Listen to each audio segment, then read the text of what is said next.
Hi guys, welcome back to my YouTube channel Grammar's Vibe. Today we'll learn about tense. Tense means काल. Okay, then what is the definition of tense? Tense are used to show the time of an action by using verb. मतलब verb का उपयोग करके हम sentence का tense बता सकते हैं, मतलब वो कौन से काल में वो टेंस है वो हम बता सकते हैं। वो एक प्रेजेंट टेंस में भी हो सकता है, पास्ट टेंस में भी हो सकता है और फ्यूचर टेंस में भी हो सकता है। Okay, then the word tense is derive from Latin word called tempus meaning time. ये जो टेंस, ये वर्ड कहाँ से आया है?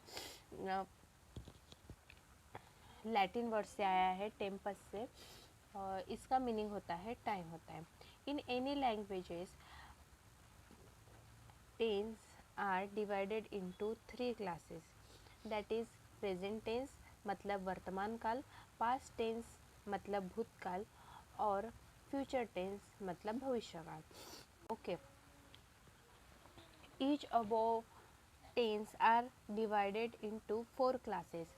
मतलब ये जो प्रेजेंट टेंस है, पास्ट टेंस है, फ्यूचर टेंस है, ये सब डिवाइडेड होकर 4 टाइप्स में डिवाइडेड हो गया है।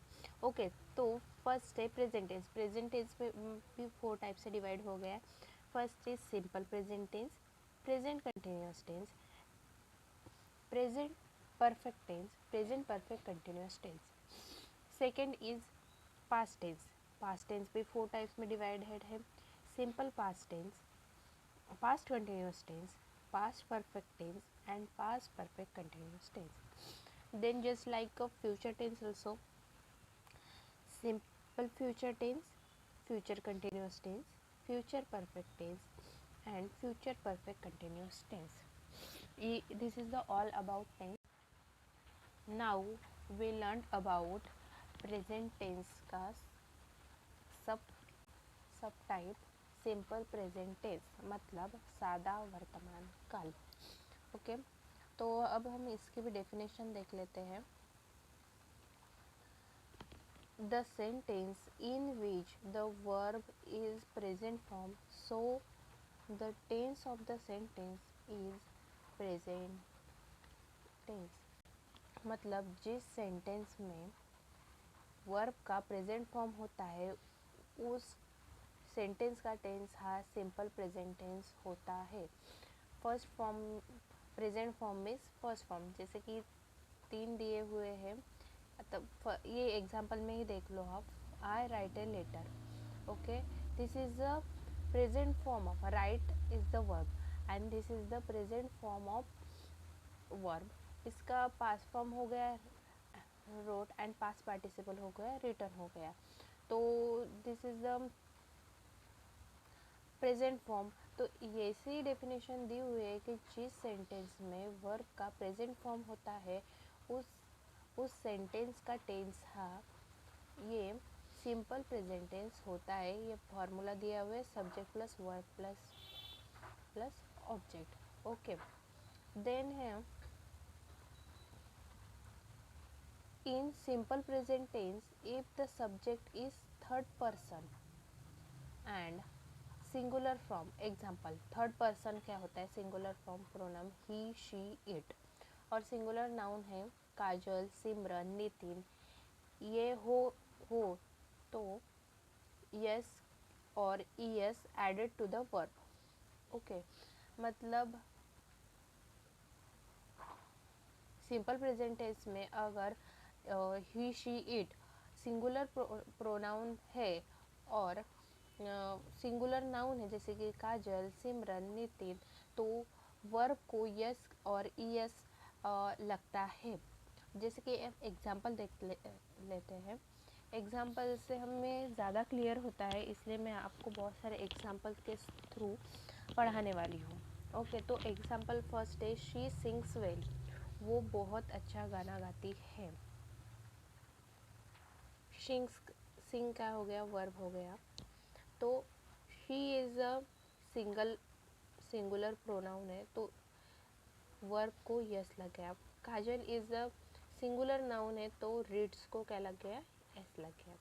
ओके, देन जो सिंपल प्रेजेंट टेंस है वो हम कब यूज़ करते हैं वो देखते हैं।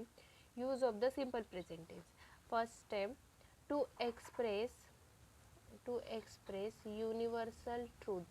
यूनिवर्सल ट्रूथ दर्शाने के लिए हम सिंपल प्रेजेंट टेंस का यूज़ करते हैं। जो त्रिकालबद्धी सत्य होता है और जो हमेशा जो जो यूनिवर्सल ट्रूथ दर्शाता है उसको हम सिंपल प्रेजेंट टेंस में लिखते हैं। इसका भी हम एग्जांपल देख ले। The earth revolves around the sun. जो हमारी पृथ्वी है वो सन के अराउंड रिवॉल्व्स होती है। ओके, ये यूनिवर्सल ट्रूथ है। अर्थ मून के अराउंड रिवॉल्व्स नहीं होती, मार्स के अराउंड रिवॉल्व्स नहीं होती, वो सन के अराउंड से रिवॉल्व्स होती है। ये यूनिवर्सल ट्रूथ है।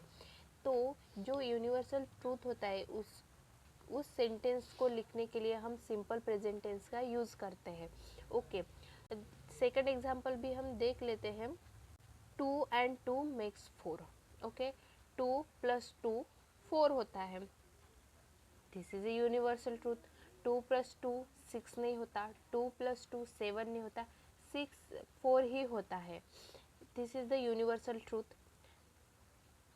तो हम यूनिवर्सल ट्रूथ होता है उसको लिखने के लिए हम सिंपल प्रेजेंट टेंस का यूज़ करते हैं। ओके, ये फर्स्ट यूज़ हो गया। सेकंड यूज़ हो to express habitual action. Habitual action मतलब अपनी जो हैबिट होती है उस एक्शन को दर्शाने के लिए हम सिंपल प्रेजेंट टेंस का यूज़ करते हैं। फर्स्ट देखिए, Akanksha write with his left hand. Akanksha उसके दाहिने हाथ से लिखती है। वो उसकी हैबिट हो गई। ओके, उसकी हैबिट है। तो हैबिचुअल एक्शन को दर्शाने के लिए हम सिंपल प्रेजेंट टेंस का यूज़ करते हैं। I take dinner at 8:30। मैं 8:30 को अपना डिनर लेती हूँ। ये मेरी हैबिट है। ओके, तो इसके लिए भी हम सिंपल प्रेजेंट टेंस का यूज़ करते हैं। ओके, तो और एक एग्जांपल मैं आपको बताती हूँ। I drink milk at night. मैं रात में दूध पीती हूँ। ये मेरी हैबिट हो गई है, तो इसलिए ड्रिंक क्या हो गया, प्रेजेंट फॉर्म हो गया। ओके, इसमें भी राइट भी प्रेजेंट फॉर्म है, इसमें टेक भी प्रेजेंट फॉर्म है। तो ये सब मतलब हैबिचुअल एक्शन दिखाता है। ये सब हम सिंपल प्रेजेंट टेंस में लिखते हैं। Okay, third is to express plan activities. मतलब जो घटना है वो फ्यूचर में घटने वाली है, लेकिन उसका पूर्ण नियोजन हमने अभी से कर लिया है। तो उस सेंटेंस को दर्शाने के लिए है हम सिंपल प्रेजेंट टेंस का यूज़ करते हैं। जैसे कि स्कूल ओपन्स एट 26 जून। मतलब स्कूल 26 को ओपन होने वाली है। तो ये क्या हो गया, निश्चित हो गया कि 26 को ओपन होने वाली, लेकिन इसका प्लान 26 को ये ओपन होने वाली है। ओके, लेकिन उसका प्लान हो गया, पहले से ही हो गया, प्रेजेंट फॉर्म में हो गया। तो उस सेंटेंस को हम सिंपल प्रेजेंट टेंस में यूज़ करते हैं। Second example is the Hindi film Dhadak on releases on 20 July. Hindi film Dhadak 20 जुलाई को रिलीज़ होने वाली है। इसके लिए हम, ये भी प्लान एक्टिविटी है, पहले से ही हमने प्लान किया हुआ है कि 20 जुलाई को ये रिलीज़ होने वाली है फिल्म। ओके, तो इसके लिए भी सिंपल प्रेजेंट टेंस का यूज़ करते हैं। जैसे कि और एक मैं इसका एग्जांपल बताती हूँ। The Howrah express arrives eight 7:30 AM। जो हावड़ा एक्सप्रेस है वो 7:30 को AM को आने वाली है। ये भी प्लान एक्टिविटी है। Okay, I hope you understand. This is the all about tense and simple present tense. In next lecture we learned about present continuous tense and present perfect tense and present perfect continuous tense. Okay, if you like the video, then like, share and subscribe. Thank you for watching.